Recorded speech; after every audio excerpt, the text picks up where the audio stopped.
galera, eu sou Atail Júnior e esse é o Papo QI Podcast, uma produção do QI Studio.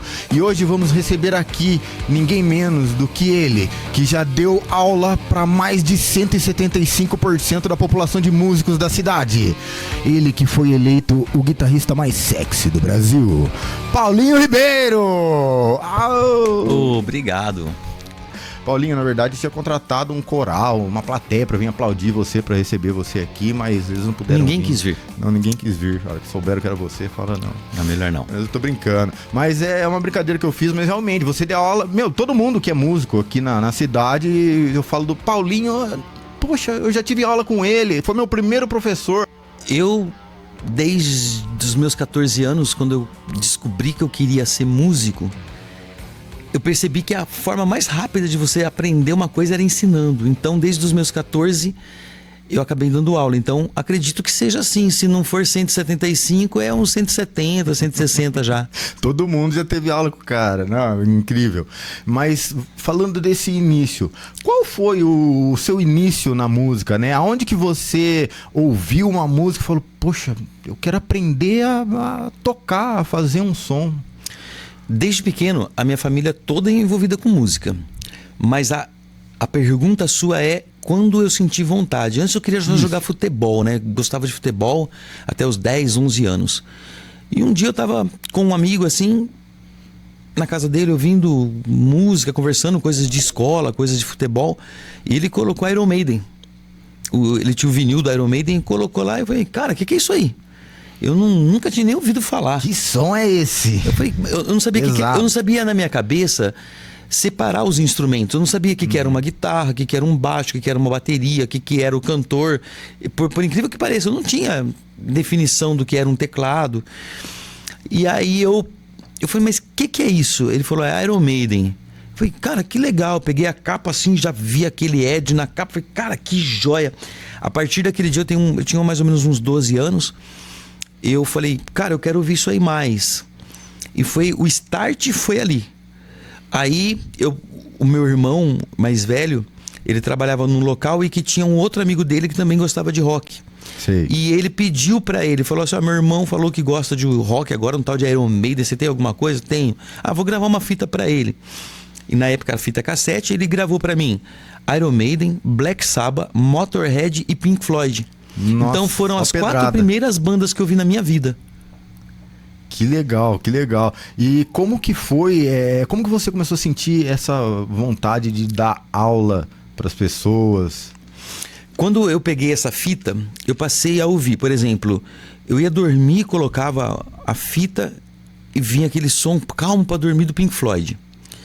Quando eu acordava pela manhã, eu queria ouvir Iron Maiden, cara. Era a coisa que eu mais queria ouvir. Pra estimular o dia, né? Cara, era fixação por Iron Maiden, cara. E aí eu não gostava muito do Motorhead. Eu achava muito pesado para o que eu gostava. Mas tinha Ace of Spades lá, então foi a música que me marcou também. E Black Sabbath, cara, que é isso, Black Sabbath? Adorava. Então eu queria entender como que era aquele som. Mas tinha um som fixo na minha cabeça, que eram os sons da guitarra. E aí eu comecei a ouvir. E também um dia eu estava descendo na concha acústica e estava tendo uma banda tocando. Depois eu vou contar sobre isso no segundo tempo aí da nossa entrevista. Certo. Mas eu vi uma banda tocando. E logo de cara eu percebi que o baterista não era o som que tinha na minha cabeça, porque eu senti que a bateria era tambor. Aí tinha uma música do Iron Maiden chamada Running Free, que começa com o baixo. Free. Essa mesmo. E começava com o baixo. E o baixista começou, eu falei, caraca, não é esse som que eu quero. Foi aonde eu percebi que era um baixo. Mas eu não sabia nome ainda. Mas a hora que começava os riffs da guitarra, eu falava, é esse som que eu gosto. O que é isso? Aí eu lembro até que eu tava do lado direito do palco, que tava o baixista, e a hora que fazia os riffs, eu fui pro lado direito, pro lado esquerdo, e comecei a perceber que o guitarrista que fazia aquele som. Sim. Aí eu fiquei fissurado naquilo, peguei amizade com o cara, fiz umas aulas com ele e comecei a dar aula. Então sua pergunta é sobre a aula. Quando você começou? Aí eu já tinha mais ou menos de 13 para 14 anos. Eu já comprei uma guitarra na época também. Na verdade eu comprei tudo de uma vez, né? Comprei guitarra, baixo, pedaços de bateria, pedal, amplificador. Comprei tudo, não sabia o que era mesmo, comprei tudo e comecei a tocar. Aí quando eu fiquei sabendo que era guitarra, eu comecei a fazer aula com ele. E a forma que eu tinha de decorar as coisas, pra mim seria mais fácil ensinando. E nunca ninguém falou pra mim, vai ensinar. Não. Eu tinha uns amigos e eu falei, você não quer aprender guitarra? Quero, vai em casa lá. Aí mostrava as coisas que eu tava aprendendo e acabava fixando mais rápido. Foi assim que eu comecei a dar aula, não profissionalmente, mas foi o pontapé inicial.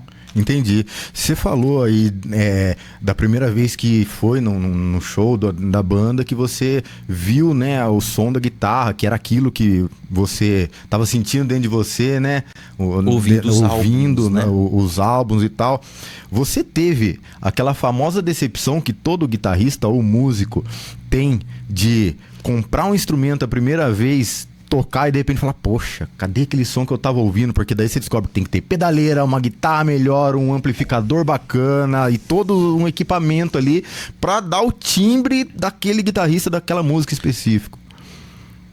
Eu acho que eu tive sorte, porque assim, eu trabalhava num hospital de office boy, eu vivia pra rua, pagando contas do hospital, recebendo, pegando guias e tal. E nesse dia, inclusive, eu tava trabalhando pro hospital e passei e tinha uma banda tocando. Sim. Eu não consigo mensurar hoje, poxa, eu tinha 14 anos quando eu comecei a trabalhar no hospital, né? 13 para 14. Mas eu não consigo definir quanto tempo depois desse show, pra mim, na minha cabeça, é como se fosse no mesmo dia. Então é algo que foi muito rápido. Eu estava voltando de uma dessas tarefas do hospital, eu passei em frente a uma loja que tinha aqui e tinha uma guitarra pendurada na porta. Eu falei, quanto custa essa guitarra? Eu fiquei sabendo o que era guitarra, quanto custa? Ele falou assim, não, eu tô vendendo tudo junto. Mas tudo junto o quê? Eu tenho o amplificador da guitarra, eu tenho a guitarra, eu tenho o pedal, eu tenho o baixo, a caixa do baixo e tem um monte de partes de bateria. A bateria tá incompleta, mas tem bastante quadro, já dá pra você tocar. Cara, o cara tava com o kit ali. O cara tava com tudo, mas só que só tava a guitarra pendurada. Eu falei, mas quanto que custa? Eu também não consigo mensurar hoje, porque eu lembro que era em termos de cruzeiro, depois virou cruzado, depois cruzados novos. Pra mim era na época do cruzeiro ainda, eu tinha 14 anos, em 1986, 85. Eu só lembro que ele falou pra mim assim, o valor eu lembro, mas eu não lembro se era cruzeiros ou cruzados, mas era assim, ele falou, 300 cruzeiros. Entendi. Eu falei assim, cara, eu recebo 100 cruzeiros por mês. As 3 meses Você não de salário. pode dividir em 3 vezes pra mim? Ele falou, eu conheço a família, tal, não sei o que, eu divido sim. Eu falei, então, amanhã mesmo do meu pagamento eu já te trago 100. Aí dei todo o meu pagamento no primeiro. E ele já liberou pra mim tudo. Eu fui pra casa e peguei tudo. Então, essa pergunta que você fez, eu não tive problemas com isso. Porque quando eu cheguei em casa, eu já cheguei com tudo. Com a pedaleira, era um pedal, lembro até o nome até hoje, era Sound. E se você procurar, você vai ver que é bem antigão mesmo, bem legal. Era um pedal marrom, que nele tinha um pedal de wah-wah, volume, tinha um repetidor, que você tocava uma nota, ela ficava repetindo a nota pra pedal você. Também. Grande, pedal de um tamanho de um wah-wah. E ele tinha uma distorção que você variava o timbre dela, e tinha um eco, né? E tinha uma sirene ainda. Nossa. E pra mim foi super legal, porque eu comecei a ouvir Judas Priest, tinha a música Breaking the Law, que tem a sirene no meio. Breaking the Law. Aí quando eu liguei as primeiras vezes, eu já não tive problema, porque o som da distorção eu não tinha uma definição se era igual ou diferente. Mas já veio a distorção pra mim. Quando eu pisava, saía, eu tinha guitarra limpa. E a definição de distorção dos álbuns, pra mim era idêntica. Bastava eu pisar, eu tinha aquele som. Mas eu não sabia tocar bem também, né? Então, pra mim, eu já tinha o que eu precisava. Então, não precisei com timbre, não precisei forçar nada, não precisei me pesquisar, não precisei fazer nada. A hora que eu liguei tudo, pisei, já era o que eu queria. Não, eu falo isso porque muita gente sofre. Eu mesmo sofri pra caralho. Você lembra, né? Aquela guitarra, minha primeira guitarra foi uma guitarra que não dava afinação. Comecei a fazer aula com você, você tentou afinar, ela desafinava, aí o braço é assim, a corda ficava reta, né? No braço, aí você falou, essa guitarra não tem como tocar, você tem que ter outra. Daí acho que eu peguei uma guitarra que você ainda que vendeu pra mim, uma Golden vermelha, lembra? Nossa senhora! É uma cena assim que eu lembro na minha Mas primeira guitarra. Mas é interessante também você tocar nesse assunto, porque assim, a primeira guitarra que eu comprei, ela era horrível. Mas eu não sabia se existia guitarra melhor que aquela. Eu acho que hoje, até na sua época já, da sua época pra frente, você já pegou uma parte que você falou Golden. Na nossa época, a gente nem sabia que existia Golden. né? E depois que a gente descobriu que as duas marcas da época eram Janine e Golden. Eu não sabia que era uma Fender, uma Gibson, não sabia nada. E a minha guitarra primeira era uma Jennifer. Nossa, e ela era Jennifer. ruim. Ela era péssima. Mas os primeiros coisas que eu tirei, eu não sabia a diferença de uma boa para ruim.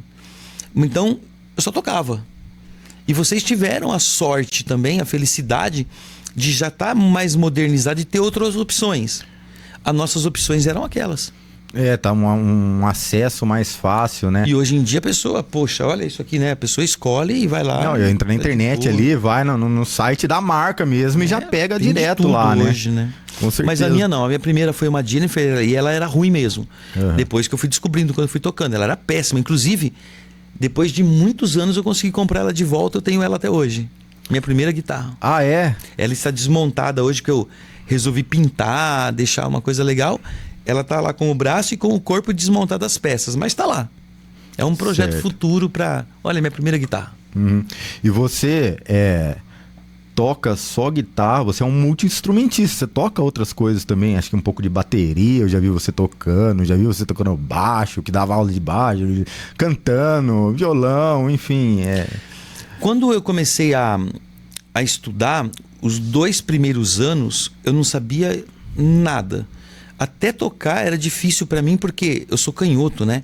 Então eu comecei a aprender de ponta cabeça, eu sei tocar alguma coisa de ponta cabeça, mas o cara que, quando eu fui fazer aula, ele falou para eu, não sabia dar aula para canhoto, então eu aprendi para destro, já foi difícil, eu fiquei 2 anos ali aprendendo, mas eu tinha uma gana, assim, uma vontade de querer saber o que era música.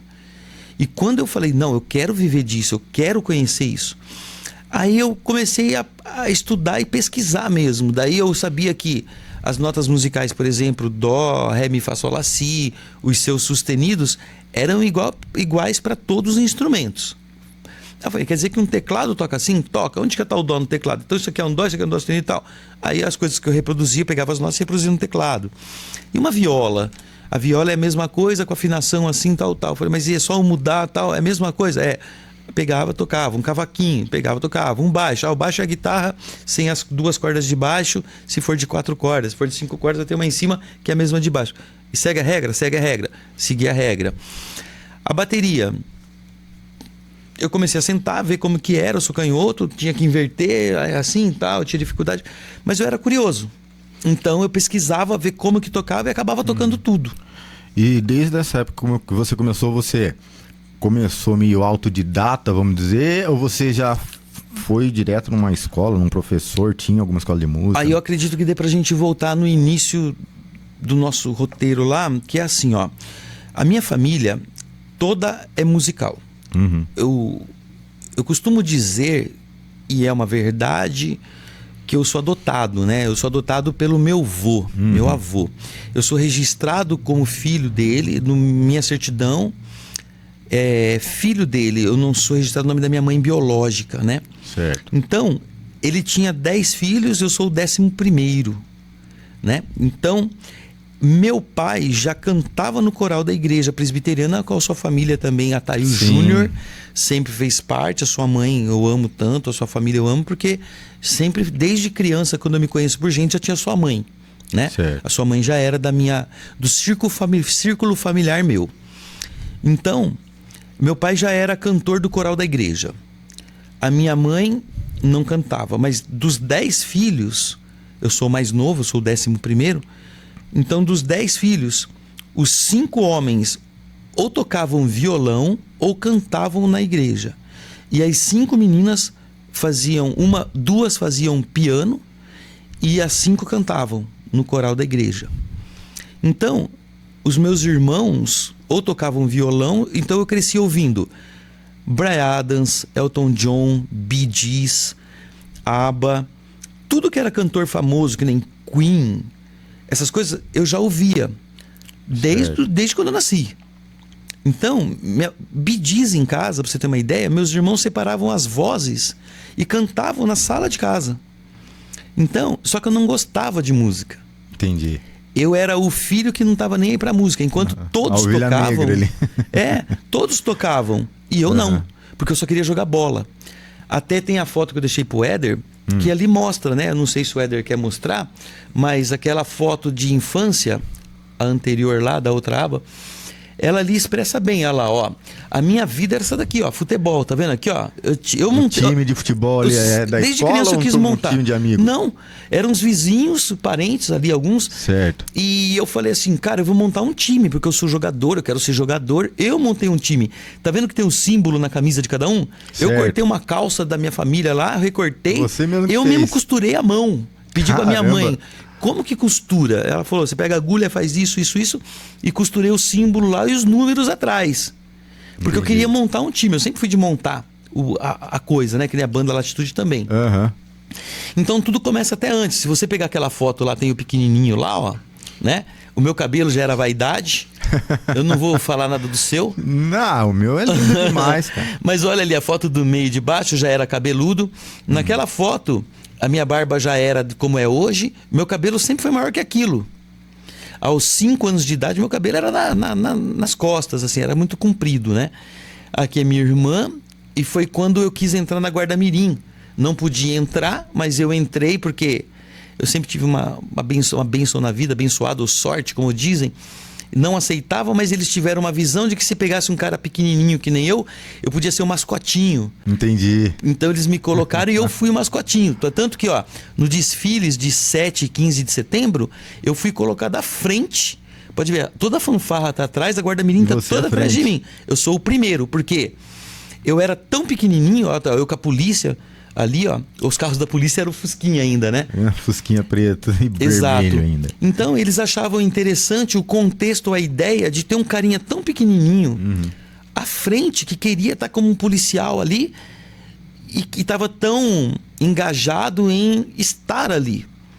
Então eu acredito que a música, como você está perguntando, ela vem de tudo isso. Sempre quando eu encontrava um objetivo, eu queria cumprir aquele objetivo.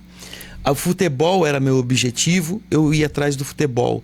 O ser policial da Guarda Mirim, né, era meu objetivo, eu fui atrás e sempre concluí. Tanto que nesse dia eu tô naquela foto ali, porque, só para você ter uma ideia, os mais baixinhos, os mais novos da Guarda Mirim, eram aqueles dois que estavam do meu lado, ó. E olha o meu tamanho em relação. Super mais altos que você. É, porque eu só podia pegar a partir de 12 anos. Aquela menina tinha 12, esse moleque tinha 12. E eram os menores. Eu tinha 6. E olha o meu tamanho em relação a eles. E a polícia, eu fui tão bem nesse desfile que a polícia, todos os coronéis, os chefes de polícia do estado que estavam no desfile, eles queriam tirar foto comigo, porque eu era algo diferente, algo que não tinha. Entendi. E para responder sua pergunta, então, a minha família já vem daí. Eu queria jogar futebol e pensar em outras coisas. Quando eu comecei a gostar de música, eu já tinha uma influência. Certo. Porque meus irmãos cantavam Bee Gees, Queen, Brad. E essas foram, você acha, as suas primeiras influências? Foram meus irmãos. Porque eles me mostraram, até ter uma irmã, puta, eu quase chorei agora só de emoção, que é legal pra caramba lembrar. Eu tenho uma irmã que ela, todo sábado era dia de limpar a casa. Certo. E ela punha, ela é a que mais ouvia música. Até hoje eu sou fã dela demais.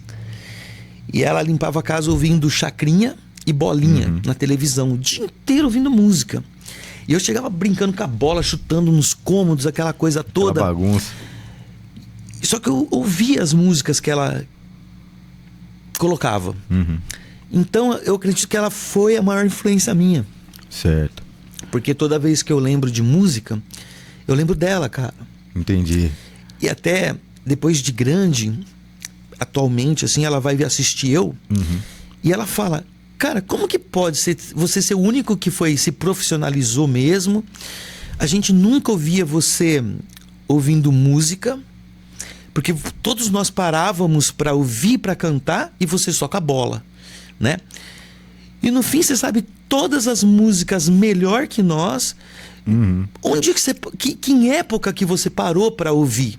Que época você parou para que a gente não identifica um momento em que você queria ser músico. E hoje a gente põe qualquer música de qualquer época, você sabe todas. Mas era sei lá, dela ouvir eu já guardava. Então com 14 anos eu comecei a ser músico, e foi quando eu conheci o Fernando, que é o Nenê da Latitude, que é o próximo vídeo. Então, Éder, a próxima foto ali começa a minha parte musical. Até ali eu tinha 10, 11 anos nessa foto. Certo. Então a próxima aba já mostra lá. O Nenê, olha lá, até um dia eu vi um cara cantando no show ao vivo e sonhei em tocar com ele. Eu tinha 12. Então, olha lá, ele é meu eterno ídolo e hoje é aniversário dele, inclusive. Olha só. Parabéns. Olha lá que legal. E vai passar o vídeo, ó, vai estar passando o vídeo aí que eu montei e mostra quando eu comecei com ele. Tem a gente cantando junto ali, olha lá, ó. Olha lá, eu comecei bem novinho. 12 anos, 14 anos, desculpa. Com todos os instrumentos, inclusive, que eu tinha, que eu falei que eu comprei tudo de uma vez, olha lá, ó. Aí eu já tinha um Takamine. E aí... isso é o início do Latitude 7?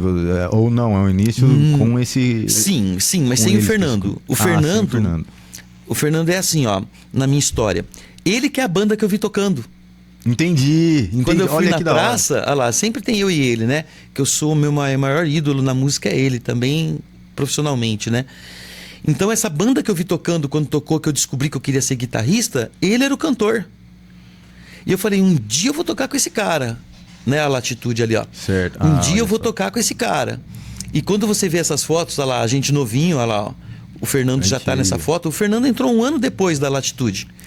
Então vai passar o vídeo de novo. Eu quero mostrar para você, ó, que começou desse jeito. Eu ouvi tocando e a gente quis montar a banda. Eu montei a Latitude e queria tocar, porque eu queria tocar com esse cara.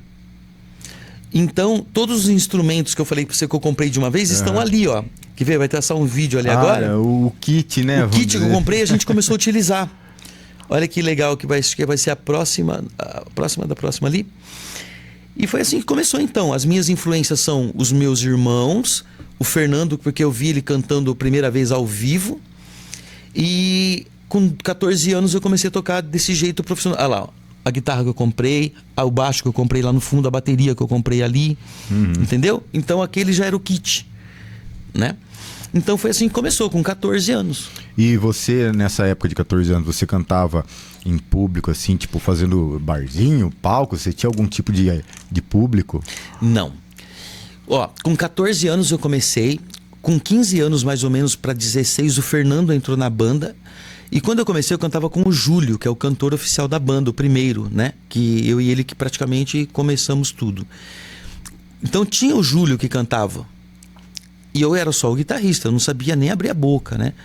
Quando o Nenê entrou na banda, o Fernando entrou na banda, tivemos 2 cantores excepcionais, 2 ótimos cantores. E não precisava de mim para cantar, eu não era cantor. Aí, o que a gente começou a fazer? A gente fazia muito baile. E no baile tinha os vocais, né? Os contracantos, aquelas coisas todas. Tinha 2 cantores, a gente fazia os vocais juntos. Um backing vocal. O backing vocals na linguagem moderna, né? E eu comecei, então, a cantar algumas coisas de backing vocals, porque eu não sei porquê, eu tinha uma certa afinação e eu conseguia identificar mais a segunda voz do que a primeira, então eu fazia as segundas vozes.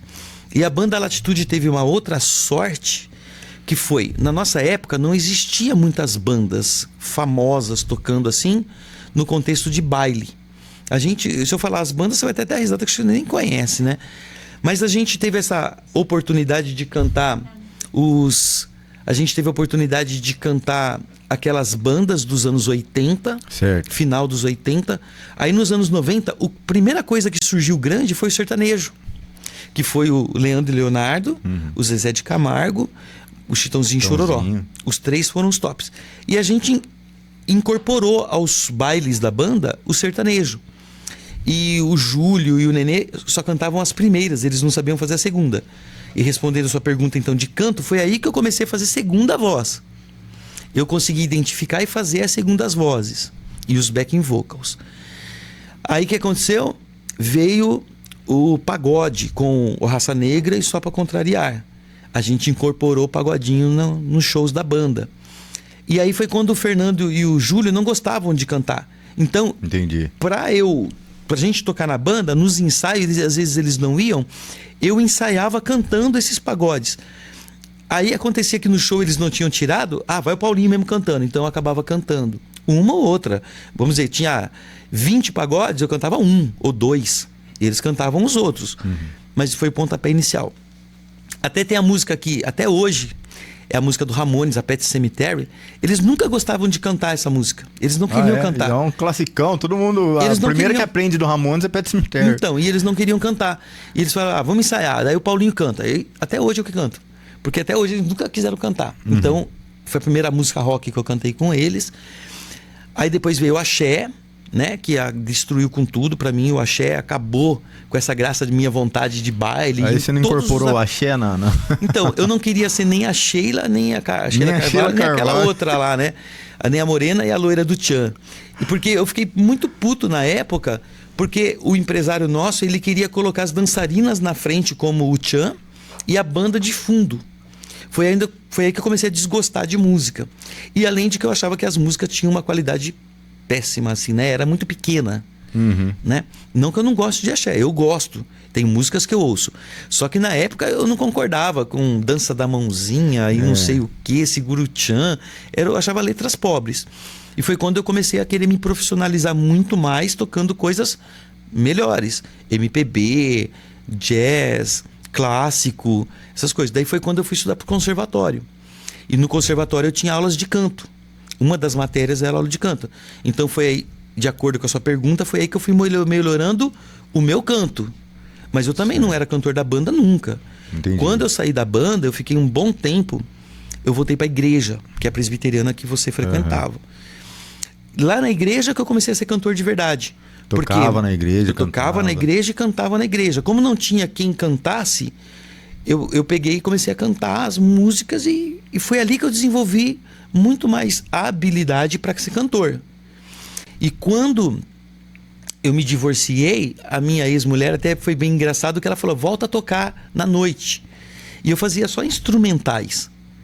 Aí as pessoas falavam, mas você canta tão legal tal música. Eu passava cantando e tocava na hora dos shows os instrumentais. Ah, mas eu vi você cantando, você canta aí pra gente ver. E eles gostavam. E eu acabei voltando a cantar. Meus shows eram, eu lembro até hoje, eu separei, na primeira vez que eu fiz um show assim, foi 98 músicas. Só 3 eu cantava e 95 eram tocadas. Depois de um ano e pouquinho, as 95 eram cantadas e as 3 eram instrumentais. Aí inverteu. Foi aí que eu comecei a cantar. Caramba. Até me falaram, sugeriram uma pergunta para fazer para você nesse sentido de estudo, assim. Como que você guarda tantas notas e dedilhados na cabeça e tal? Porque 90 e poucas músicas, né?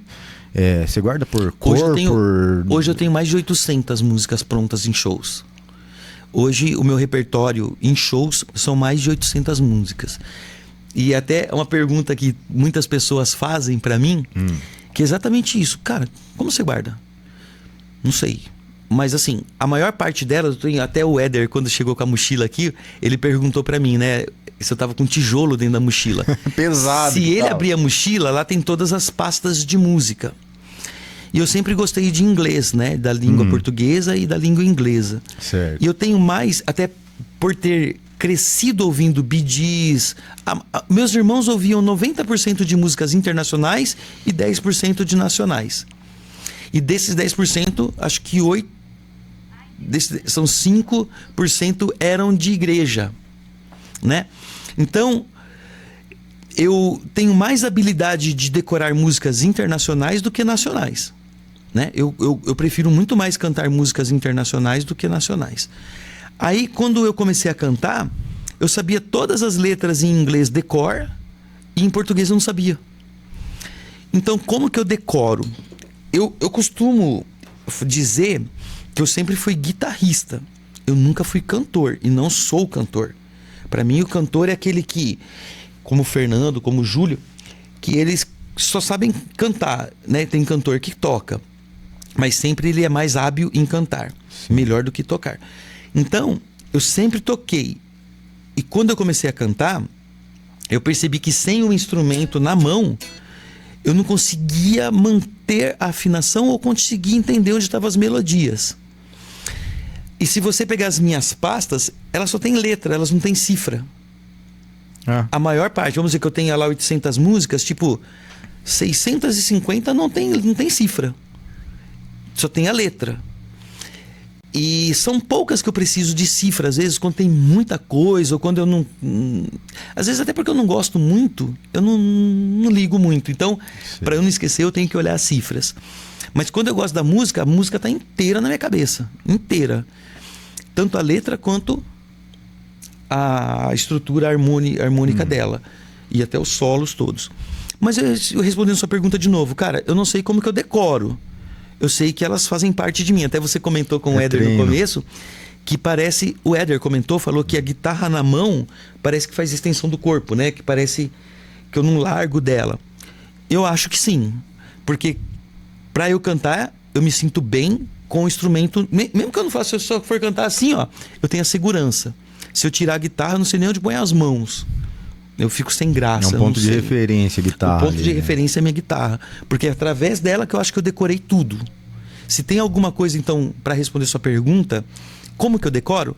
Eu acho que é porque cada som da guitarra tá na minha cabeça, cada casa tá na minha cabeça, as notas estão na minha cabeça, e eu transfiro para a parte de canto hoje. Sim. E também eu acho que a teoria, você entender pra caramba de teoria musical, né? De tríade, de tal, aquela coisa de compor, de qual que é a próxima nota, que nota que vem depois dessa, acho que dá uma facilitada às vezes, né? Se esquecer alguma 100%. Coisa ali, você tá num tom, não, o próximo tom eu sei que eu tenho que ir pra cá. Pra mim, 100%. Porque eu só consegui entender de música, saber os caminhos, quando eu entendi de teoria musical. Uhum. E sempre foi uma gana minha. Que nem quando eu falei de comprar instrumento, eu comecei a pesquisar sobre instrumento. Virou pesquisa de vida para mim. Uhum. Quando eu comecei a perceber que tinha que estudar música, eu queria ser o melhor entendedor de música. Então, eu fui fazer conservatório, eu sempre estudei. Tem gente que fala assim, nunca estudei, eu sou músico e nunca estudei. Tá bom, você é ótimo, excelente. Mas quando você entende ainda o que você está fazendo, amplia todos os horizontes, porque você sabe coisas extras daquilo que está oculto em você não ter estudado. Que você pode até fazer... eu esqueci a palavra agora, mas você pode até fazer de repente, por acaso, tal. Mas quando você sabe no improviso, mas quando você sabe, você faz na lógica. E eu sempre fui na intenção de ser o expert de teoria. Então eu tenho publicação assim de teoria.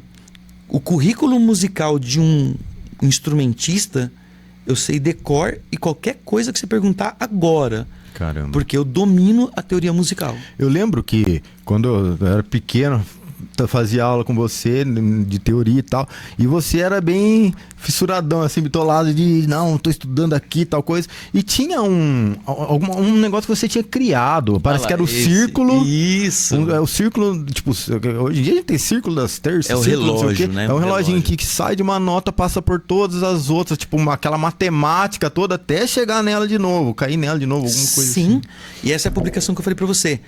Na época eu devia estar começando isso, porque eu lembro quando você fazia aula comigo, foi lá que eu comecei a fazer.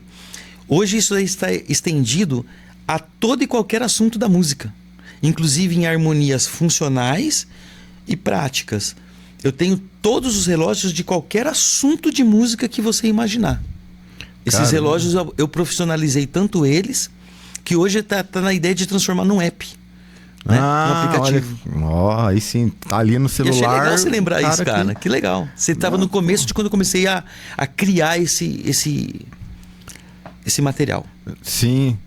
E hoje em dia é uma coisa que você ainda ensina, tipo a teoria musical, você dá aula.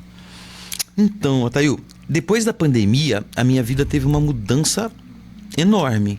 A pandemia, ela me desestruturou ao ponto de eu não querer mais ser músico. Como que você sobreviveu à pandemia tocando? Você teve que se reinventar ali, né? Foi difícil, cara.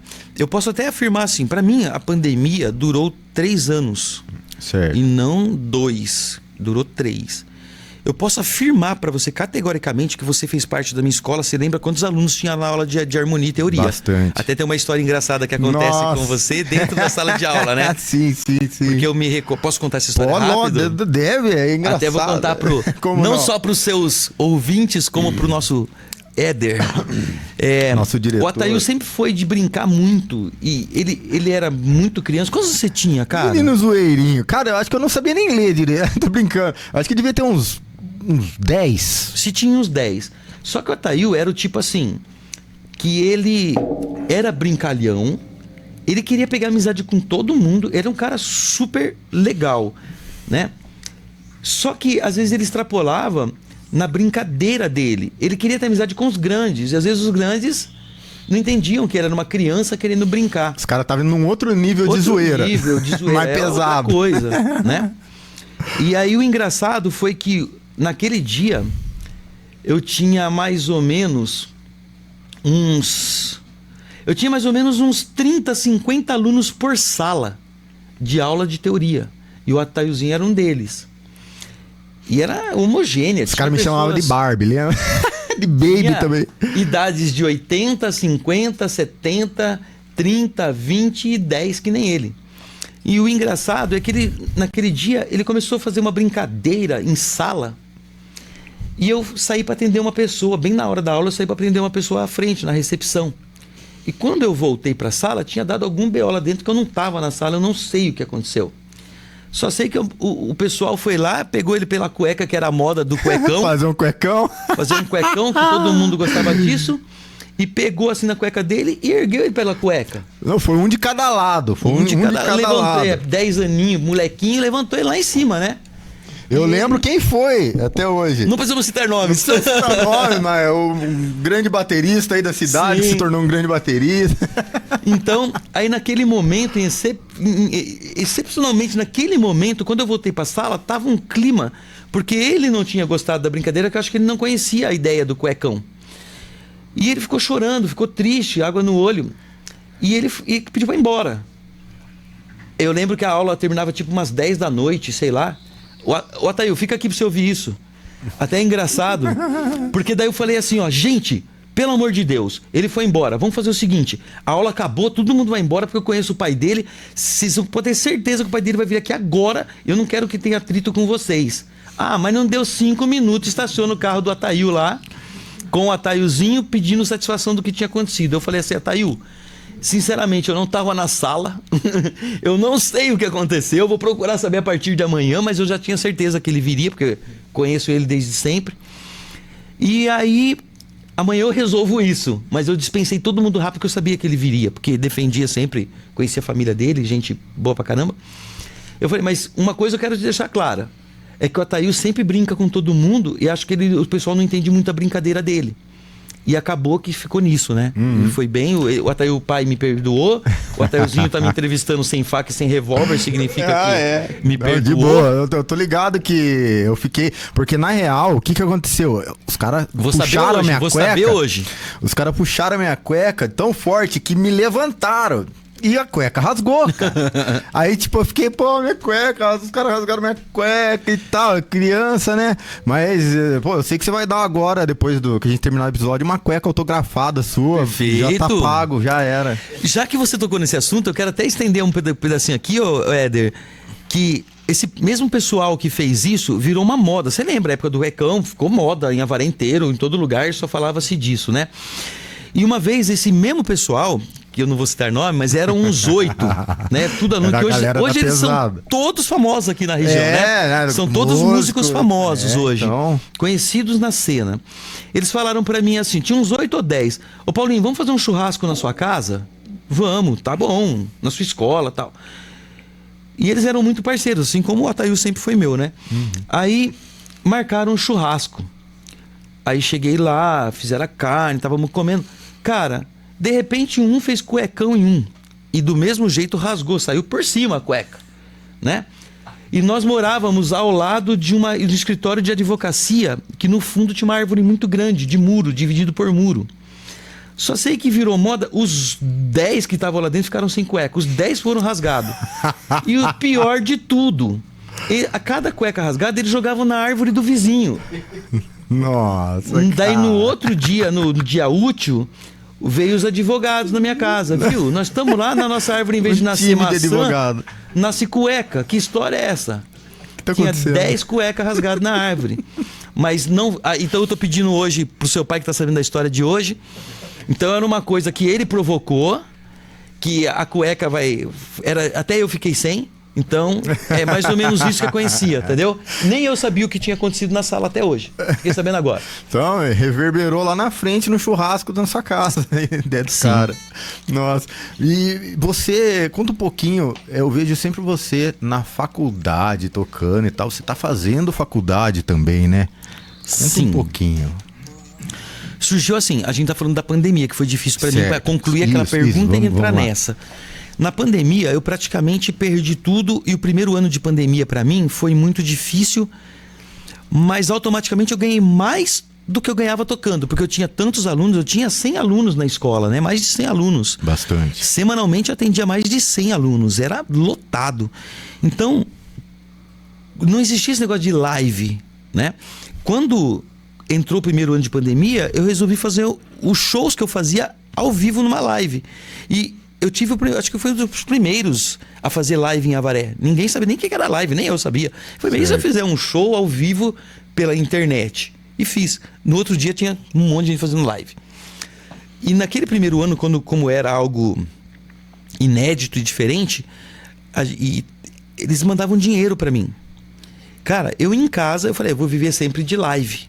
Porque se eu ganhava, vamos dizer, eu ganhava R$1.000...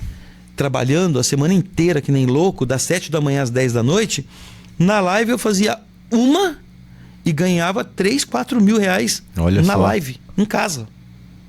Uma horinha que eu fazia live eu ganhava muito mais.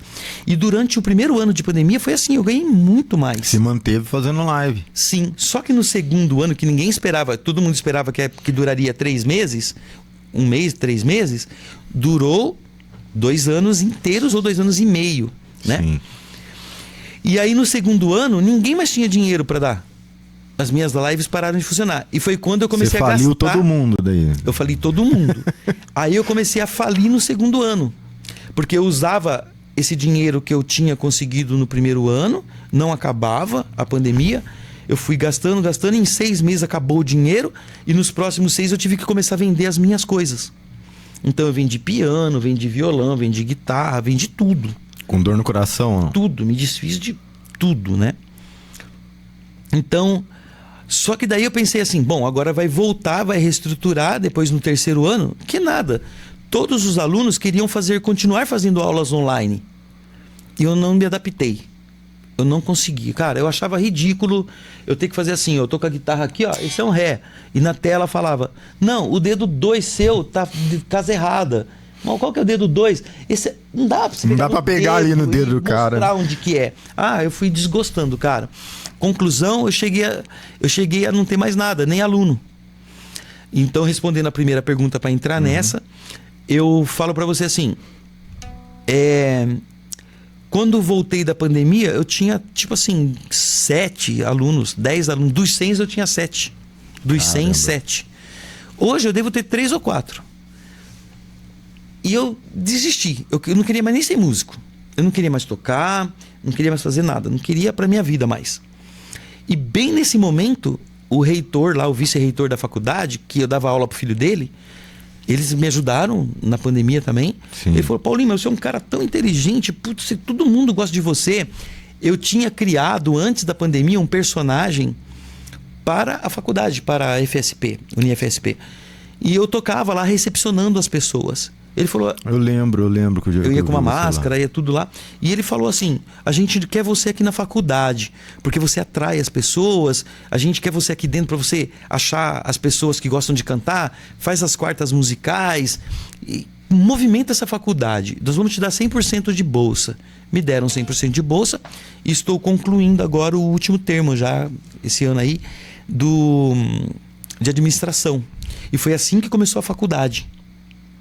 Olha, né? que legal. Então, na faculdade, eu pude me reencontrar, porque eu estou fazendo administração e começando a trabalhar com gestão de pessoas, com pessoas que eu sempre trabalhei com gente. Sim. Isso modificou meu pensamento futuro. Tanto que agora eles querem que eu continue na faculdade e para 2026 eu ganhei bolsa para fazer outra faculdade que eu quiser. Então eu posso continuar fazendo uma outra faculdade. Vou terminar uma e vou continuar fazendo outra agora, que é psicologia. E foi assim que a faculdade entrou na minha vida. E já estou terminando. Mas com isso a gente não corre o risco de perder o nosso músico para ficar só trabalhando e esquecer da música, né? A gente ainda vai te ver tocando. Então, eu acredito que a música, ela é uma coisa eterna na vida do músico. Mas eu sei que a gente brincou hoje que eu tô mais velho, né? Às vezes as pessoas mais velhas, elas não são bem vistas como uma pessoa mais nova no campo de trabalho, né? Todas as pessoas mais velhas, elas tendem naturalmente a ser descartadas. E eu senti isso também já na pós-pandemia, quando eles foram procurar pessoas mais velhas. O Paulinho tá ficando velho e tal, não sei o quê. Então, eu tô planejando para minha velhice ou para o meu futuro algo que não tem a ver com a música. Entendi. Eu quero entrar nesse ramo de administração, de empresas, ficar nesse ramo, e também de psicologia, que eu acho que eu posso atrair mais com uma experiência de mais velho. A experiência vai me dar esse favorecimento na idade nova. Mas nada impede de eu continuar tocando vez ou outra, ou continuar tocando essas coisas todas. Mas é uma coisa que tá no meu sangue, eu acho que eu vou tocar até morrer. Né? E para responder essa pergunta ainda, atualmente eu voltei a ter um prazer maior musical, porque eu voltei a reencontrar as guitarras Tajimas que lá dos meus anos 80, 88, 90, quando eu conheci o Tajima, quando eu estudava em São Paulo, quando eu fiz conservatório, aquelas coisas todas. E eu reencontrei duas dessas guitarras e elas voltaram a me dar prazer de tocar. Então, atualmente eu tenho treinado, eu tenho voltado a tocar mais, ensaiado e feito mais coisas daquelas que eu não tinha feito. Entendeu? Então, Entendi. Atualmente eu tô mais engajado em tocar que antes. E, inclusive, eu soube que ia fazer uma entrevista com você hoje. Eu fiz um storyzinho lá nas redes sociais pra galera que te conhece, tem alguma história com você, enviar algumas perguntas, né, e tal. E uma das perguntas que me fizeram foi a seguinte, como que você, ao longo de 40 anos de profissão de músico, né, consegue se manter encantado com a música até hoje, assim, ainda mais na Avaré, né, aqui no interior, que a gente não tem uma oportunidade bacana, assim, uma valorização dos músicos, né? Eu volto naquela primeira questão de trás que você citou lá. Eu acho que eu tive sorte. Teve sorte. Eu vou transportar essa palavra, vou modificar essa palavra para um sinônimo, que você sabe que eu sou da igreja, sempre fomos. Sim. Eu acho que a sorte é uma coisa meio que acaso. Embora na Bíblia diga assim que tudo depende do tempo e do acaso, da sorte mesmo, né? Então, eu sempre falo que eu fui bem abençoado, porque eu cresci numa família que foi de uma igreja cristã, falava de Deus. Sim. Até hoje nos meus shows, eu consegui, nessa gestão de pessoas, assim, ó, a pessoa chega e eu identifico de cara. Você é de alguma igreja? Mas a música que eu gosto você não gosta, que é música de igreja. Não, peraí, tocamos músicas de igreja. Outro dia eu estava no Open Mall, um tempo atrás eu estava no Open Mall, tinha umas 20 galerinha lá, e eu falei, e vocês, querem ouvir o quê? Não, a música que a gente toca você não gosta, a gente é da igreja. Putz, cara, transformei num culto aquilo. Tem até o vídeo no Instagram. Cara, eu só comecei a cantar música de igreja. Parecia que eles estavam na igreja cantando. Aí eu chego lá, a pessoa fala, eu quero ouvir Bryan Adams, eu quero ouvir Rod Stewart, eu quero ouvir tal coisa. Eu sei tocar. Eu quero ouvir pagode. Eu falo, mas eu não toco pagode. A pessoa fala assim, poxa, que pena. Aí eu começo a tocar pagode. Mas eu quero tocar eu gosto de sertanejo, você não toca. Eu falei, não toco mesmo. Putz, eu não gosto de sertanejo. Então, começo a tocar. Então, mas tem coisas que eu gosto de fazer, tem coisas que eu não gosto de fazer. Então, como que eu acabei sobrevivendo? Então, eu acho que eu já citei nessa entrevista que eu passei por todos os processos. Eu comecei ouvindo tudo que se tocava nos anos 80, tudo que se tocava nos anos 90, desde o sertanejo, pagode, axé, tudo. Todas as vertentes musicais eu passei por elas. E eu não fui fechado ao ponto de falar assim, isso eu não gosto. Se você falar pra mim, ó, né, até dá pra gente brincar. Vamos. Tem gente que fala assim, ó, eu sempre faço essa brincadeira nos shows. Mas funk você não gosta. Conheço um monte de funk, né? O Ataiozinho é muito louco e só quer vrão. Eu pego as músicas, então, que for. Se a música for boa, não importa se é um funk, não importa se é um sertanejo, não importa se é pagode, clássico, tango, não importa. Se eu achar a música bonita e eu gostar dela, eu vou tocar. Então, eu acho que esse fez o diferencial de eu ser mais bem sucedido na música. Porque o que aconteceu? Eu consegui, diferentemente dos outros músicos avarenses, que todos têm uma segunda profissão, né? Sim. Todos têm que trabalhar fora para conseguir manter a profissão ou o hobby de tocar. Isso. E eu sempre trabalhei, até os meus 20 anos eu trabalhei como empregado, mas quando eu decidi que era música, eu comecei a viver só de música. Então eu não tenho uma segunda profissão.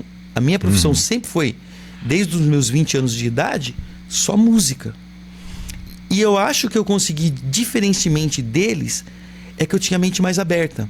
Eu não falava assim, pô, esses caras que são roqueiro, tocam um pagode. E eles não aceitavam muito isso. Quem é roqueiro, quem é punk, quem é sertanejo, quem é rock, quem é funk. Então, eles segmentam. O meu é multi-segmentos. Sim. Eu acho que é por isso que eu duro na música.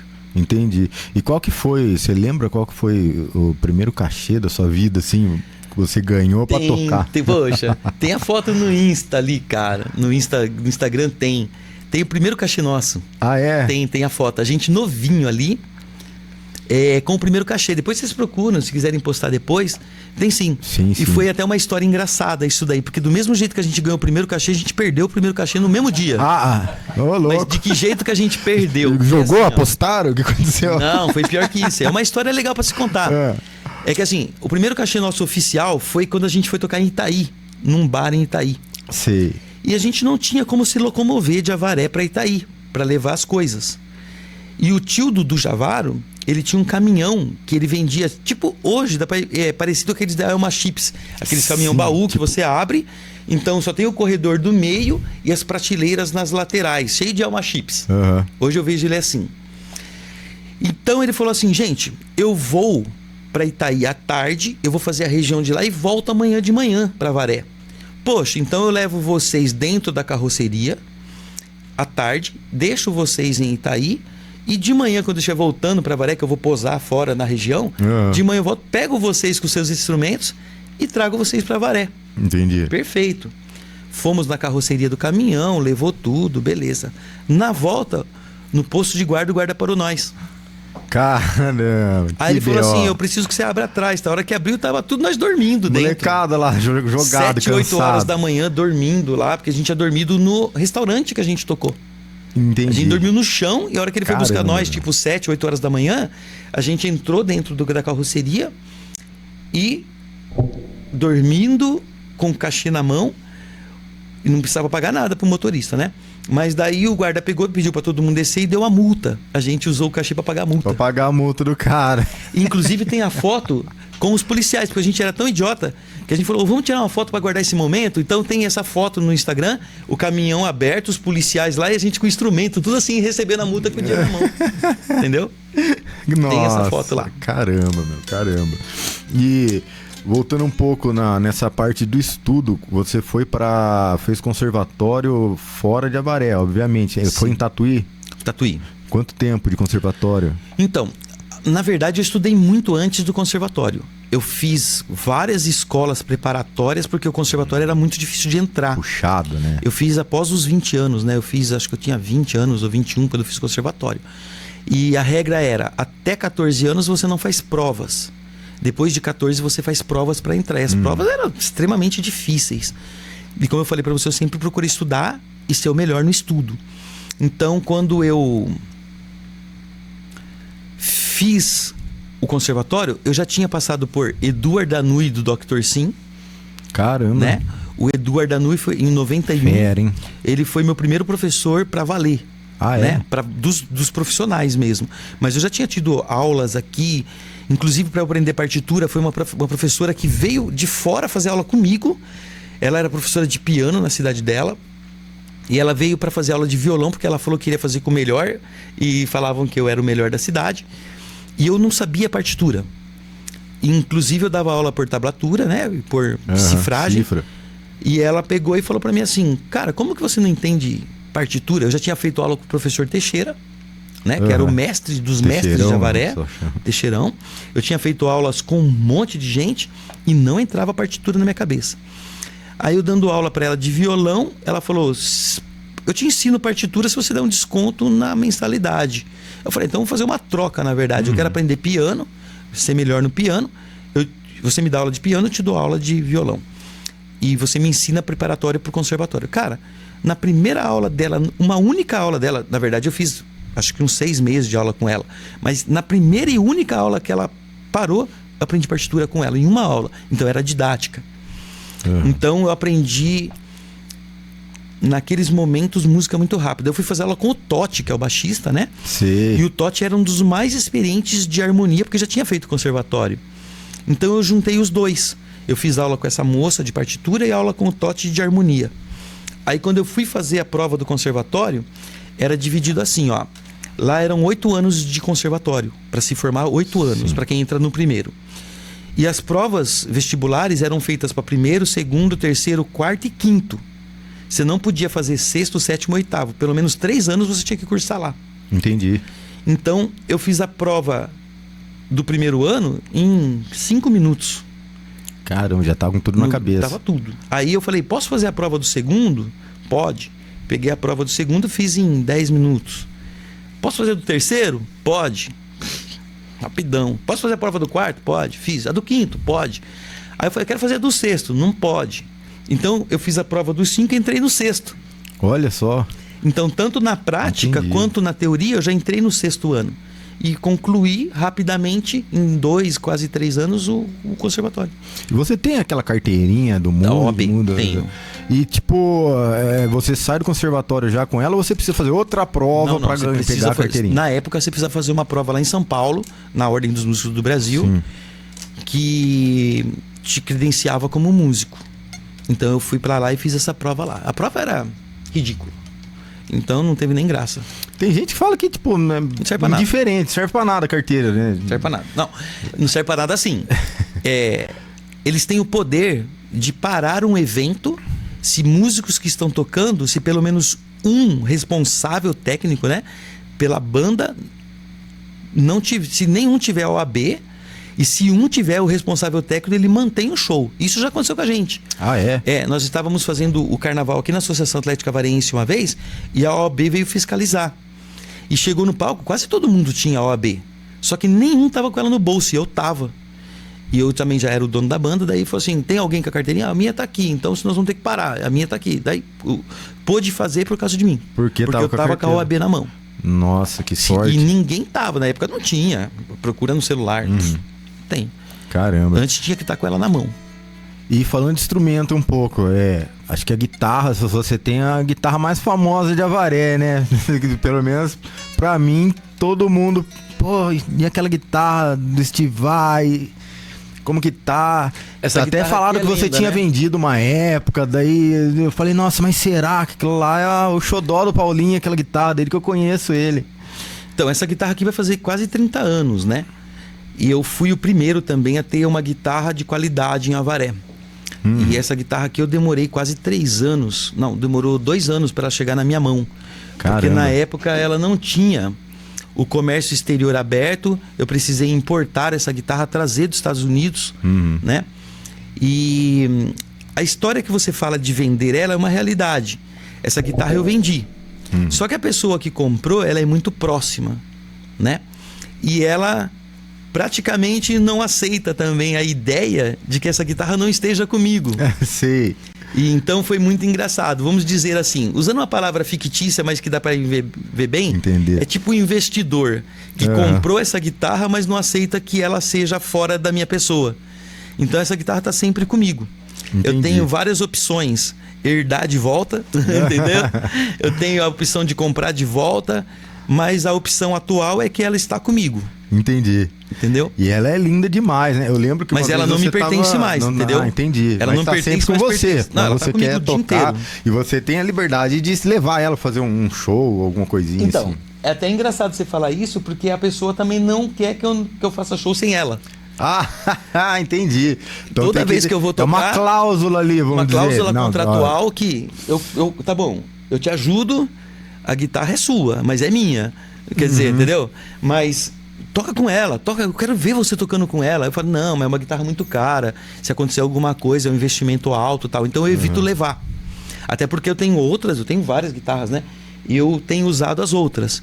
E atualmente, como eu falei pra você, que eu tive tanto prazer de voltar a tocar, que essa daqui, na verdade, é que tá sendo a guitarra que eu tenho mais usado. Essa é uma Tajima? Essa é uma Tajima dos anos 90, lá, de quando eu fui patrocinado pelo Tajima. Com o Seiji?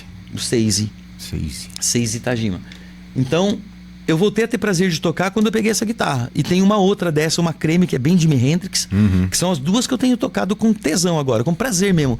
Vai tocar, toca com ela. Cara, que gostoso. Vai ensaiar, toca, ensaia com ela. É que me voltou a época boa, né?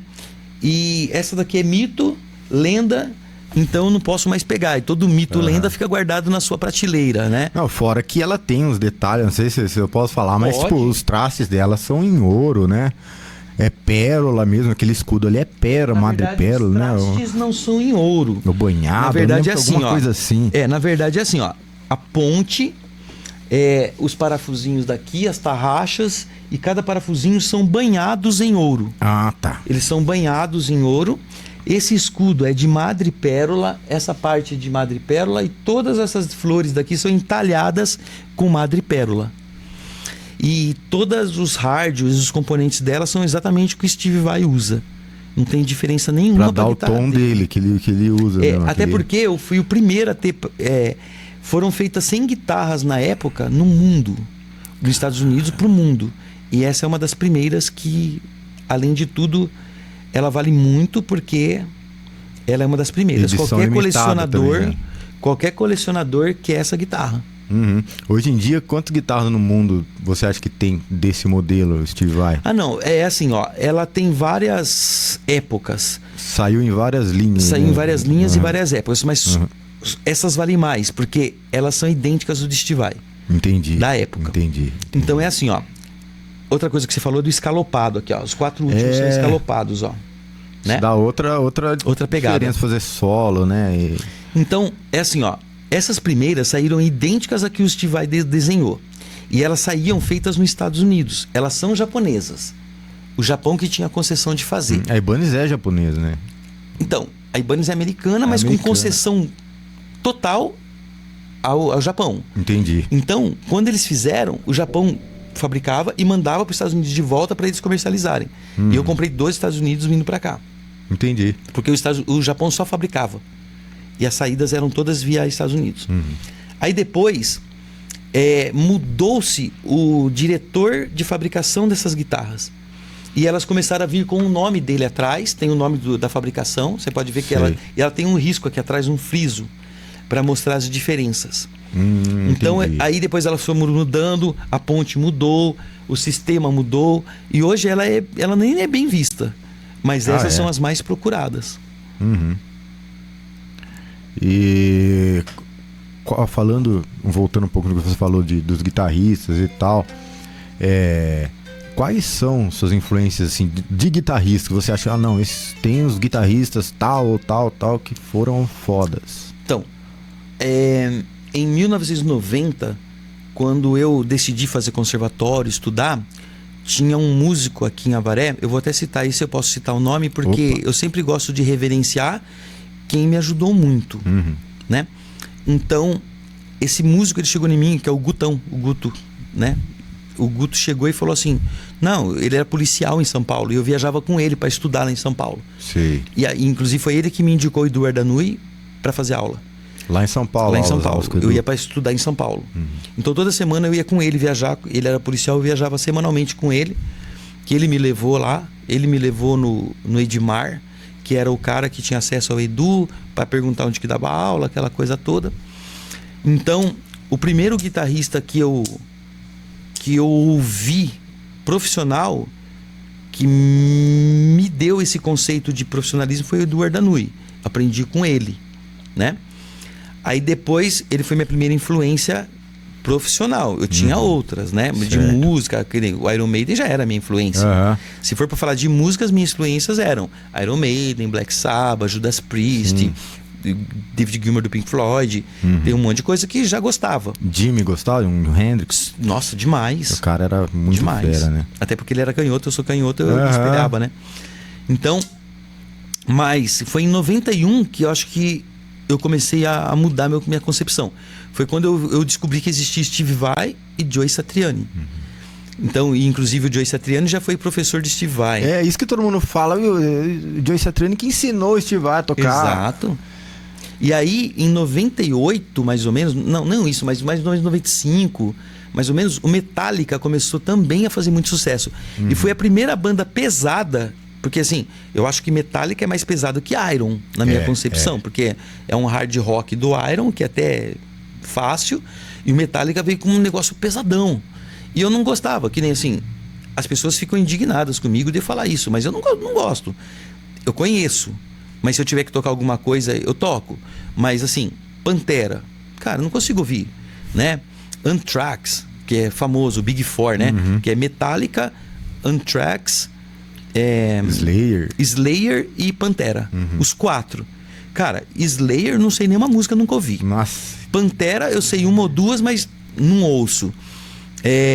Anthrax não sei nem o que é. Eu conheço o Scott Ian, que é o guitarrista e tal. Mas Metallica é aquela banda que ficou dos pesados o mais pop. Então o Kirk Hammett também fez aula com o Joe Satriani. Ah, é? O Kirk Hammett também. Então eu queria só ouvir Joe Satriani.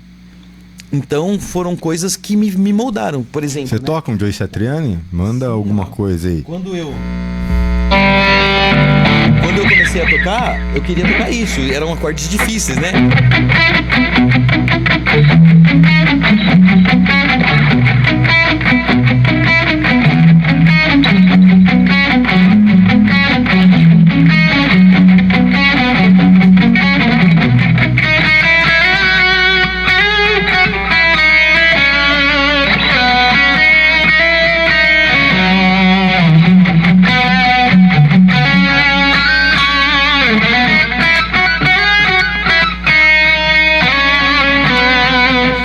Aí eu via Steve Vai.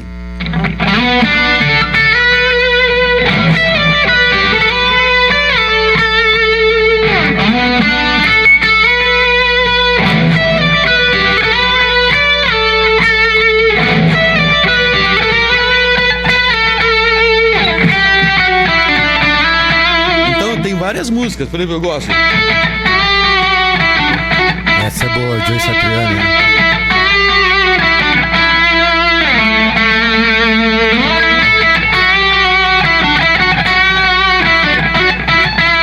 Outra música que eu sempre gosto de tocar, porque daí nessa época começaram a vir pra mim os grandes guitarristas.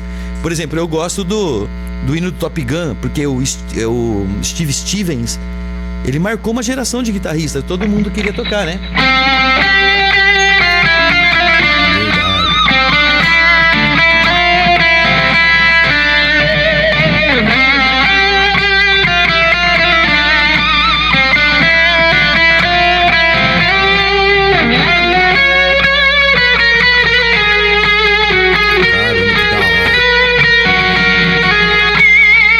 A parte dessa música que eu acho mais fenomenal é aquela parte rápida, né? Opa! Opa!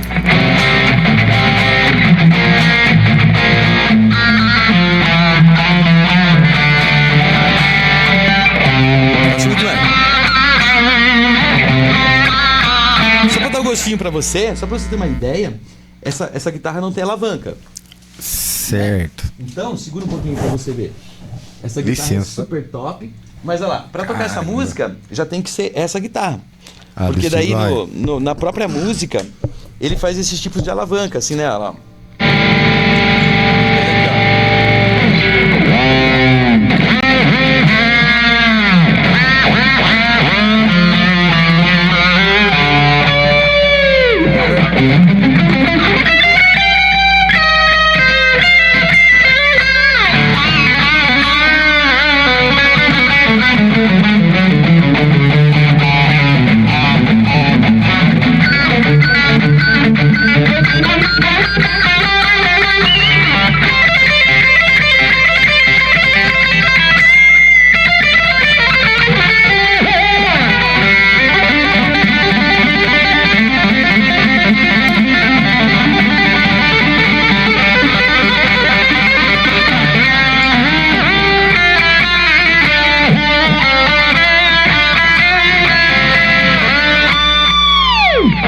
vendo? Coisas que a alavanca faz Demais. que as outras guitarras não fazem. Eu só assisti algumas músicas, algumas performances ao vivo do Steve Vai, que ele pega a guitarra, mas levanta pela alavanca, ele não tem dó, né? O cara solta aqui e segura, né?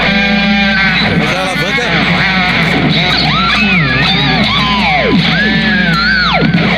olha cada coisa legal, né? Muitos efeitos. São coisas que a alavanca te proporciona.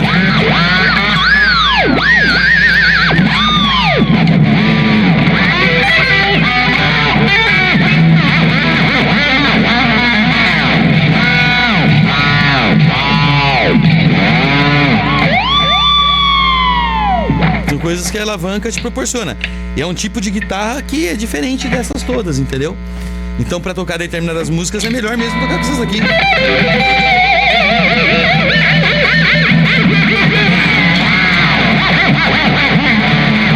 Ó. O captador dela parece que é mais sensível, É muito né? mais forte, é outra história pra você tocar, né?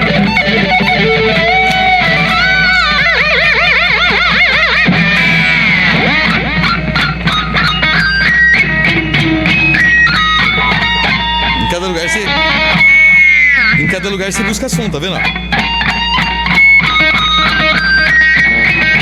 Cada um desses aqui tem um som diferente, ó. Uhum. Se eu buscar aqui, ó. Aqui, ó.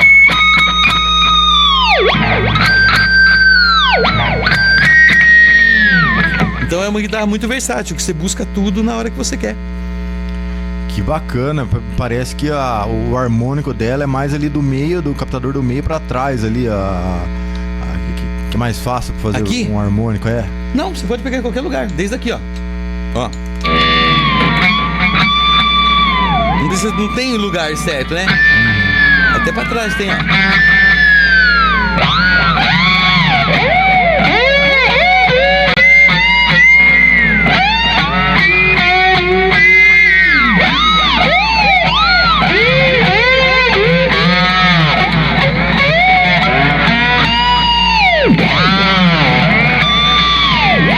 Então não tem lugar certo, não. Você pode fazer em qualquer lugar. Demais. Até porque isso aí não depende da guitarra. Isso aí é uma estrutura de teoria. Depende de quem tá tocando, né? Saber fazer um harmônico. Não, isso aí depende da física, né? Olha só pra você ver por que depende da física. Isso aqui é uma coisa muito lógica quando você pega. A guitarra, a corda está apoiada aqui, tá vendo? Ó? Sim. E ela está apoiada aqui também, não é? Isso. Aí onde você imagina ser o meio da guitarra? É aqui, na casa 12. Exato. Então na casa 12, em qualquer lugar vai ter harmônico, ó. Em qualquer corda, ó.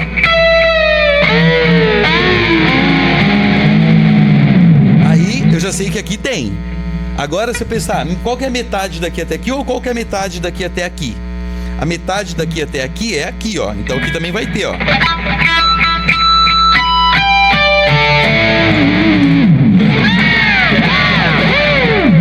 Então aqui tem. E na metade daqui até aqui também tem, que é aqui, ó. Entendeu? Aí, quando você entende que de metades em metades tem harmônicos, você faz isso em qualquer lugar. Por exemplo, se eu apertar aqui, ó, uma coisa bem lógica, ó. Se a metade sempre é onde tem, solta a corda, a metade aqui. Se eu puser na casa 2, vai 2 casas pra frente. Então aqui vai ter, ó, sem eu fazer nada, ó. Entendeu, Alan? Caramba. Mas a guitarra também ajuda bastante, né? Então, aí, você tava perguntando ali na corda. Você tava perguntando sobre guitarras, né? As diferenças. Essa daqui é uma Stratinho, ela tem, apesar de que foi modificada, né? Tá com humbucking aqui. Certo. Mas essas guitarras simples, elas não vão dar esse som nunca, né? Você não consegue esse timbre nunca. Ó, embora seja, não é a guitarra, mas é a lógica daí da física, né? Olha lá, ó. Mas você não tem como fazer, ó. Tem que forçar o braço pra dar. Ela é dura, ela não tem a mesma mola e tal. Mas eu consigo fazer qualquer harmônico em qualquer lugar. Mas ó, é bem diferente o harmônico da outra. E ela é bem diferente, ó.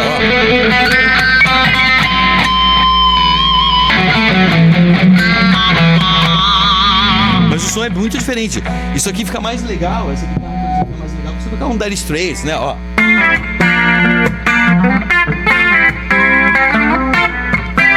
Aí ela já é pra outra história, pra você chegar aí, ó.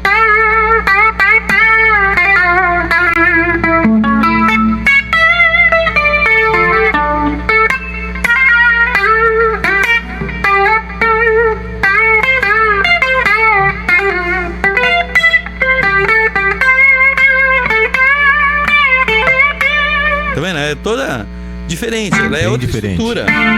The Wall. Essa é mais legal tocar The Wall com essa do que com aquela, porque é a guitarra que ele usa. Aí se você for fazer o solo do Pink Floyd, você vai ver que casa mais com esse som do que com aquele. Olha lá, ó.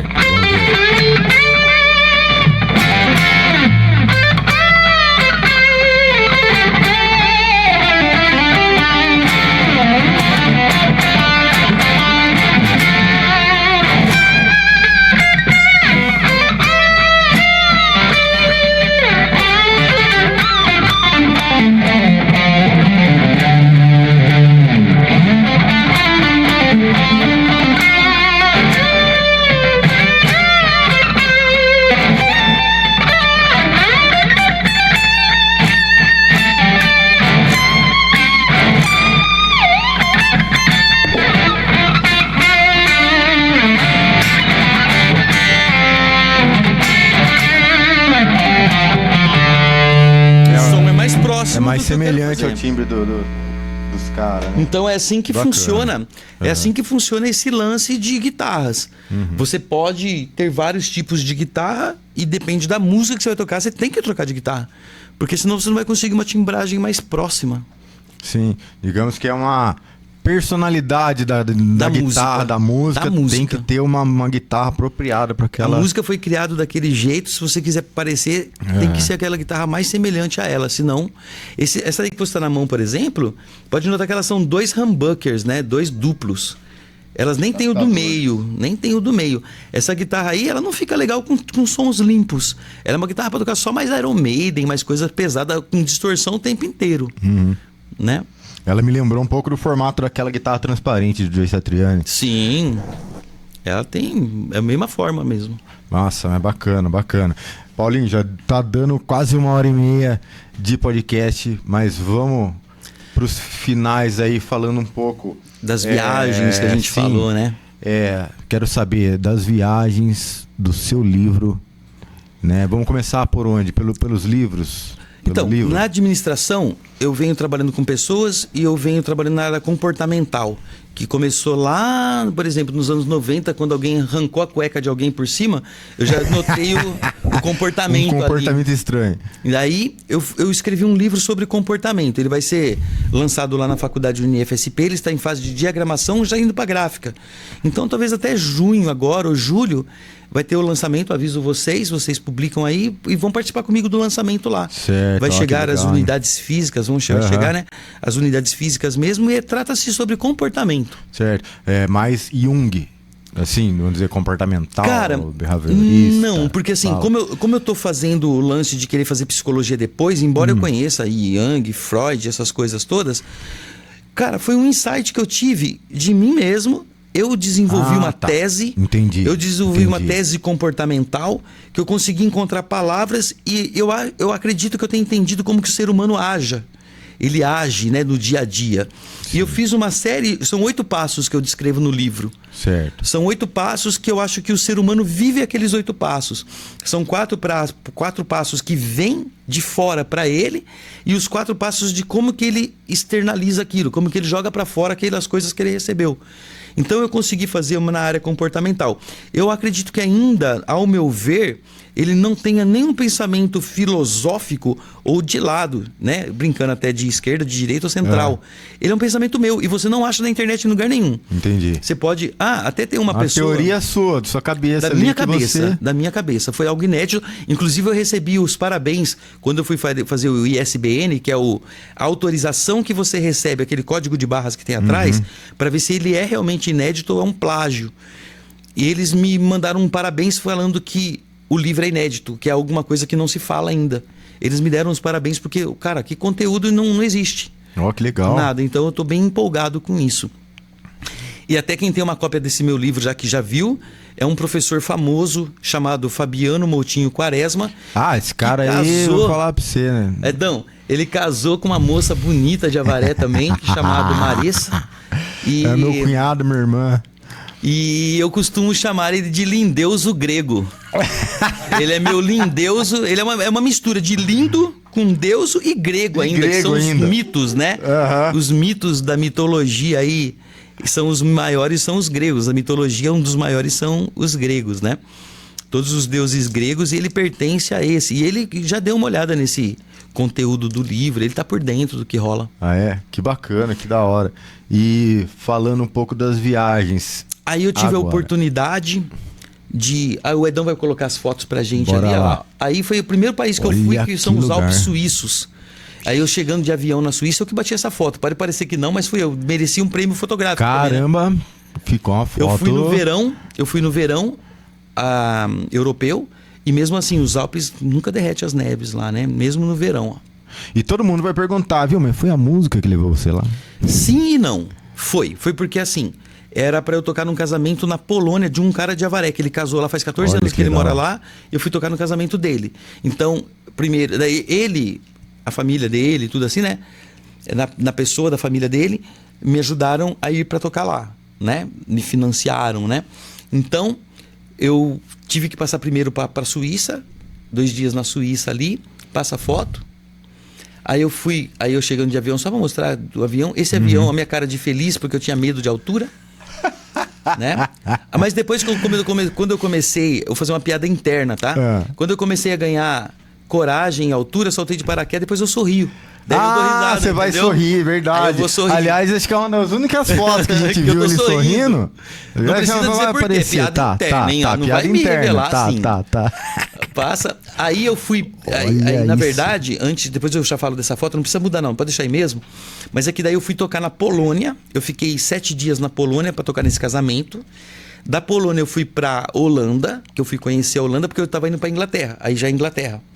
Então é a London Bridge. E eu fui tocar em Oxford. Porque Avaré é demais, cara. Avaré, pra você ter uma ideia, tem uma moça de Avaré que era amiga nossa da infância, que ela foi embora pra Inglaterra, casou na Inglaterra, teve um filho, o filho é famoso na Inglaterra. Inclusive já tocou com Tony Iommi, com Puxa vida. Brian May do Queen. E ele toca, depois eu passo o link pra vocês, vocês vão ver. E eu fui pra tocar com ele nas ruas. Olha que legal. Né? Passa aí a London Bridge. Aí eu tocando no centro de Londres, eu fui tocar em Oxford também, né? Em Oxford, que é uma cidade da Inglaterra. E eu fui tocar em Oxford com o carinha lá. Pode passar? Aí eu tô na Abbey Road. Clássica, né? Eu não sei se vocês sabem, todo mundo pensa que a Abbey Road é a rua, né? Ela se tornou a Abbey Road por causa daquele lado esquerdo lá, ó. Atrás, lá onde tem um carro ali na frente, é o estúdio que chama Abbey Road. É o estúdio de gravação onde os famosos estão ali. Inclusive pode escrever na parede ali o nome de quem já teve ali. Eu escrevi, eu tenho fotos. Então, a Abbey Road é o estúdio que os Beatles gravavam aqui. Ele é lá, na verdade. E numa dessas sessões que eles pararam de gravar, eles foram atravessar o rio, o fotógrafo fotografou, virou capa de disco e virou lugar mundialmente famoso, né? Caramba. Só deles atravessarem a rua. Só de atravessar a rua. Será que os caras tinham uma influência? Caraca, né, cara? Que lindo. E eu tive o prazer de conhecer esse lugar. Aí eu também estou em Salvador, porque eu tive uma ideia, assim, de querer conhecer os lugares que a música me proporcionou. Que a gente cantou junto hoje aqui, né? Tarde Um belo Itapuã. calção de banho. Olha meu calção de banho. Um dia pra vadiar. Olha lá. Um mar que não tem tamanho. E um arco-íris no ar. Então, passar uma tarde em Itapuã, esse é o farol de Itapuã. Eu conheci todinho Itapuã. E nessa música mesmo depois fala, depois na Praça Caymmi. Ali tem a Praça Caymmi, onde que eu tô. E tem ele ali, tudo certinho. Do Dorival e eu fui Caymmi. conhecer alguns pontos famosos de fora do Brasil e no Brasil. E agora, dia 26 de junho, eu estou embarcando pro Peru. Vou Olha que conhecer legal. Machu Picchu e Cusco, que são as cidades e também as ilhas flutuantes. Caramba, que da hora. E Aí- que hora que vai sair nosso voo daí? Em setembro eu tô planejado, mas ainda não tá certo, de eu conhecer os tangos da Argentina. Daí eu vou pra Argentina em Que setembro. legal. E em janeiro eu volto pra Polônia. Pra onde que eu fui tocar lá por causa do casamento. Um ano e pouquinho depois, 1 ano e meio depois do casamento do cara, a gente vai voltar lá pra fazer. Ele toca também pandeiro em bandas pagode, faz som lá. É bem legal. Certo. E você tem medo de altura e como que você pulou de paraquedas, cara? Então, isso foi assim, ó. Em Boituva? Aí a foto que você falou que eu estou sorrindo, né? É. Não vou te contar as razões. Vamos lá. A única foto que a gente viu ele sorrindo é essa. Daí a conclusão é com você Há 3 de semanas casa. atrás, eu fui fazer um show num local e tinha uma mesa bem grande à minha direita, assim. E eu gosto de zoar todo mundo, pedir música, fala o que você quer. Eu faço desafios, que falei que meu repertório, mais de 800 músicas, eu faço desafio. Certo. Fala uma banda aí.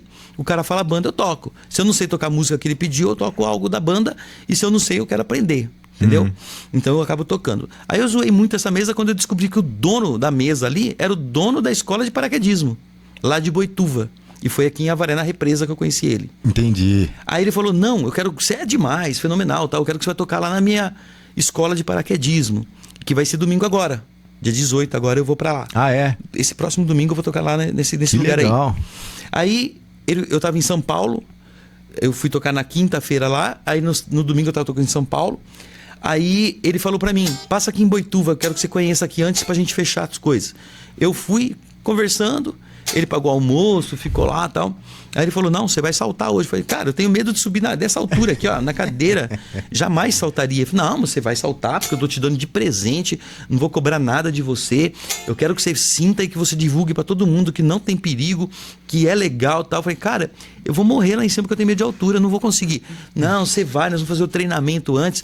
Aí fiz o treinamento com eles, era um presente, não podia negar, o cara tá me contratando. Sim. Eu fui por livre e espontânea pressão mesmo. Né?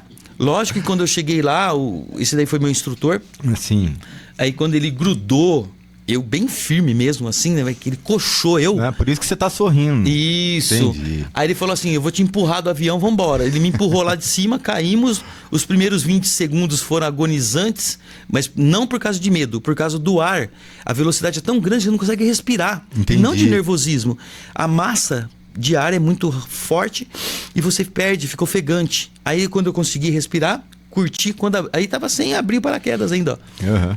Então quando abriu o paraquedas, cara, eu curti, foram 4 ou 5 minutos dando volta no ar, assim, pra até chegar no chão, dando círculos, assim, conhecendo de cima a visão. Foi lindo, maravilhoso, recomendo pra todo mundo. Demais, hein? Demais. Cara, é impressionante. Eu tenho medo de altura ainda, mas Sim. eu pularia de novo 10 vezes, De 20, boa. se eu tivesse dinheiro. Então foi uma adrenalina, uma experiência que você gostou. Então. A adrenalina que você falou, depois a gente conversou, porque tem gente que sente adrenalina de subir no avião. Na decolagem do avião, a pessoa começa a tremer, bate adrenalina no corpo, a pessoa fica suando, fica aquela ansiedade, tal. Eu não tive. O meu coração nem disparou. Quando eu pulei do avião, eu só tive um momento de querer aprender a respirar. Quando a paraquedas abriu, nem disparou meu coração. Mas quando eu posei no chão, eu tremia que nem vara verde de no chão, assim. A adrenalina bateu no final. Entendi. Caramba, interessante. E agora você falando que vai viajar aí e tudo mais, quais os planos pro futuro? Os meus planos pro futuro na música é até onde eu conseguir ir. Na minha idade, até onde eu conseguir ir. Se eu conseguir ir tocando, fazendo os meus shows, que é meu ganha-pão, sempre foi. Graças a Deus, como eu falei, abençoado vivendo da música. Banda você não se interessa mais. Eu toco com a Latitude até hoje. Nós fazemos shows até hoje. Mensalmente a gente tem um show pra fazer. Entendi. A gente fez vários esses dias aí. A Latitude continua com os mesmos membros, tal, os originais. Então, outras bandas não, porque só a Latitude eu ganho muito mais e melhor tocando sozinho ou com o Fernando, que é o cantor da banda. Entendi. Eu toco de 3 formas, sozinho, em dupla ou com a banda. Então, até onde eu conseguir ir levando a música, eu vou. Mas os meus projetos a partir do ano que vem é montar uma empresa de gestão e treinamento de pessoas para que legal. mercado de trabalho, baseado no livro, baseado na minha vivência de administração e já começando a faculdade de psicologia. E daqui a 4, 5 anos aliar tudo isso a ser psicólogo também, porque eu já posso estar sossegado, barbinha branca, né, cabelinho branco. Não, aquele psicólogo os privilegiados que tem cabelo, né? Somente eu nessa sala, mas então, sem querer ostentar, né? Sim, não, mas de cabelo todo saco cheio já, tô de boa. Então, aí eu vou fazer isso. Eu quero ficar de repente mais velhinho ali, sentado num consultório, atendendo e tentando entender o ser humano e colocando ele no mercado de trabalho com uma forma muito mais muito mais melhor de bom. O que você achou Incrível! disso? Nossa! Eu acho que eu consegui definir bem, né? Sim, a galera de casa vai entender muito bem. Pra gente já ir finalizando, tem alguma coisa que você gostaria de falar, de acrescentar, algum recado pra alguém? Momento Xuxa aí, beijinho pra mamãe, pro papai. Pra gente encerrar então, só vou dizer uma coisa. Eu acho que a iniciativa de vários setores e puxando o saco pra QI Studios, e nós falamos disso no começo,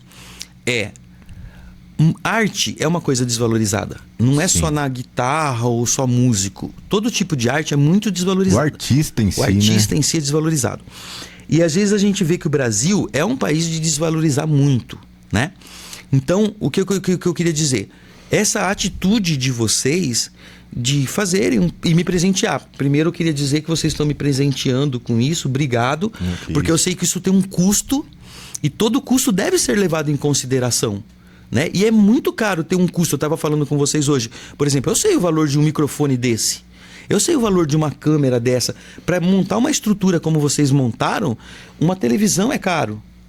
É cara, né? Então, eu acho assim que a iniciativa de vocês de me proporcionar como artista um momento desse, até presenteando, é fenomenal e que devia ser visto pelo Brasil inteiro, né?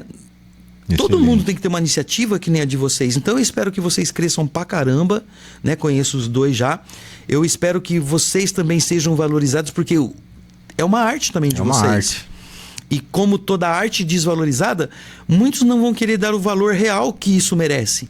Se custa R$1.000 para fazer um podcast, alguma coisa, que se pague, porque é valoroso, tem valor. E cada uma dessas pecinhas tem valor. Às vezes as pessoas não sabem, mas um microfone desse, vamos dizer que custe no mínimo uns R$500. Tem 1.500 de microfone aqui. E custa bem mais, muito mais um microfone condenser desse. Cada câmera dessa, nós estávamos falando aqui, procurar uma lente melhor, uma lente para fazer uma produção melhor. Vocês sempre querem ver o melhor de quem está sentado aqui para que ele possa mostrar a cara. E as pessoas não veem isso. E é cara essa lente. Então, valorizar vocês como artistas, né? E parabenizar também que é um puta cenário legal, puta lugar legal de estar. Eu queria estar aqui. Até eu falei que eu quero aquela foto, você já bateu, né? Eu quero aquela foto porque eu quero... Cara, que cenário aconchegante, cara. Que gostoso. E o trampo que vocês tiveram de modificar o cenário para cada cenário vir. Vocês são os melhores artistas. Eu quero autógrafo na cueca de vocês depois. Entendeu? E agradeço por ter estado aqui, cara. E obrigado por essa oportunidade. A gente é que agradece prazer e a honra de entrevistar você aí. Para mim, pelo menos, é uma referência de música da cidade. Não tem como falar em música em Avaré, falar em guitarra e não falar em Paulinho Ribeiro. Obrigado, né? Cara, obrigado. Assim, como eu falei no começo, já deu aula para todo mundo, apresentou a música na vida de muitas pessoas, faz parte da história da vida de muitas pessoas, faz parte da história aqui da cidade de Avaré, né? E o intuito nosso de abrir esse espaço aqui no podcast hoje é porque também queremos abrir esse espaço para os artistas locais da cidade, da região, para valorizar o pessoal. Porque às vezes, você toca em uma banda, você tem que gastar com o estúdio, fica lá uma vez por semana pagando o estúdio para ensaiar e tal, para de repente uma vez a cada 3, 4, 5 meses tocar. Lá, 1h30 num showzinho, num barzinho, e aparecer só, sei lá, uma vez a cada 5, 6 meses. Então, pelo menos pra banda ficar com um nome relevante, né? Ficar em evidência, a gente vai começar, sei lá, vamos entrevistar o pessoal, você que é músico, você que, é artista, e vem pra cá. E aí que você vê como eu sou abençoado, como eu falei, porque eu tenho uma agenda pronta até dezembro. E minha agenda até dezembro tem datas lotadas, assim, sabe? Lógico que eu tenho datas vagas ainda até dezembro, mas a minha agenda já está até dezembro. E eu, vivendo da música, tenho essa bênção, essa oportunidade de estar tocando sempre. Mas é bem assim como você falou, investe-se muito, toca-se pouco e ganha-se pouco. E esse valor que você está dando já nessa visão, tem que trazer mesmo para cá.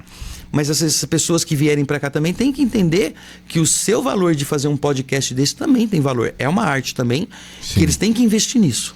invista nisso que você vai ter seu retorno. E eu tô tendo a oportunidade de ter tido um retorno gratuito disso, né? Mas que isso sirva de alavanca para todo mundo enxergar. Putz, o Paulinho fez um podcast lá, todo mundo viu, vários lugares viram, ele conseguiu mais shows.